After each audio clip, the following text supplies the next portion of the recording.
You are the best. Chapter 11 of The Science of Being Great by Wallace D. Wattles. Realization. If you were to stop with the close of the last chapter, however, you would never become great. You would be indeed a mere dreamer of dreams, a castle builder. Too many do stop there. They do not understand the necessity for present action in realizing the vision and bringing the thought form into manifestation. Two things are necessary. Firstly, the making of the thought form, and secondly, the actual appropriation to yourself of all that goes into and around the thought form. We have discussed the first, now we will proceed to give directions for the second.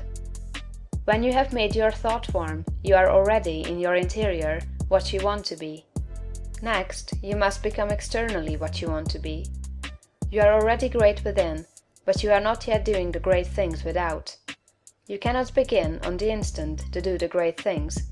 You cannot be before the world the great actor or lawyer or musician or personality you know yourself to be. No one will entrust great things to you as yet, for you have not made yourself known. But you can always begin to do small things in a great way. Here lies the whole secret.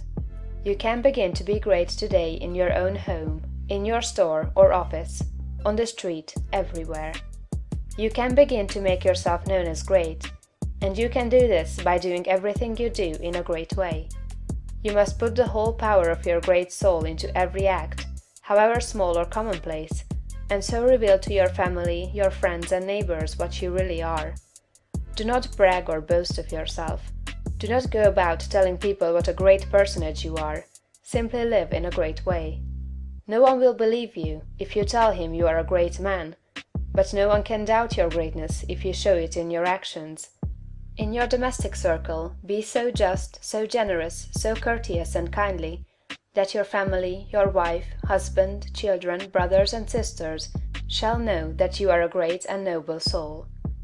In all your relations with men be great, just, generous, courteous and kindly. The great are never otherwise. This is your attitude. Next, and most important, you must have absolute faith in your own perceptions of truth. Never act in haste or hurry. Be deliberate in everything. Wait until you feel that you know the true way. And when you do feel that you know the true way, be guided by your own faith, though the entire world shall disagree with you. If you do not believe what God tells you in little things, you will never draw upon His wisdom and knowledge in larger things. When you feel deeply that a certain act is the right act, do it and have perfect faith that the consequences will be good. When you are deeply impressed that a certain thing is true, no matter what the appearances to the contrary may be, accept that thing as true and act accordingly. The one way to develop a perception of truth in large things is to trust absolutely to your present perception of truth in small things. Remember that you are seeking to develop this very power or faculty, the perception of truth. You are learning to read the thoughts of God. Nothing is great and nothing is small in the sight of omnipotence. He holds the sun in its place, but He also notes a sparrow's fall, and numbers the hairs of your head. God is as much interested in the little matters of everyday life as He is in the affairs of nations. You can perceive truth about family and neighborhood affairs, as well as about matters of statecraft. And the way to begin is to have perfect faith in the truth in these small matters, as it is revealed to you from day to day. When you feel deeply impelled to take a course that seems contrary to all reason and worthy judgment, take that course. Listen to the suggestions and advice of others, but always do what you feel deeply in the within to be the true thing to do. Rely with absolute faith, at all times, on your own perception of truth, but be sure that you listen to God, that you do not act in haste, fear, or anxiety.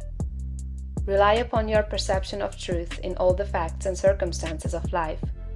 If you feel deeply that a certain man will be in a certain place on a certain day, go there with perfect faith to meet him.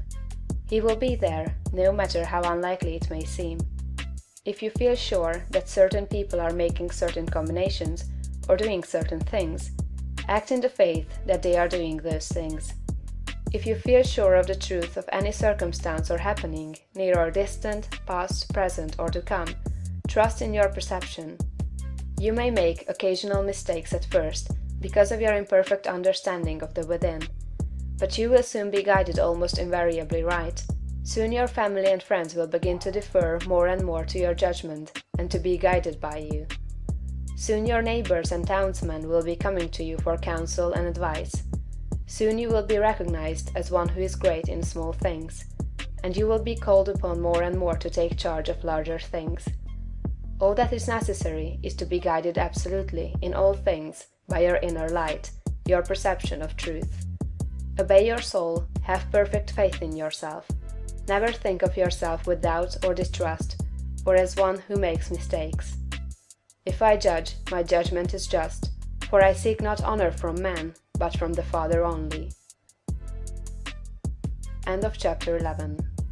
You are the best.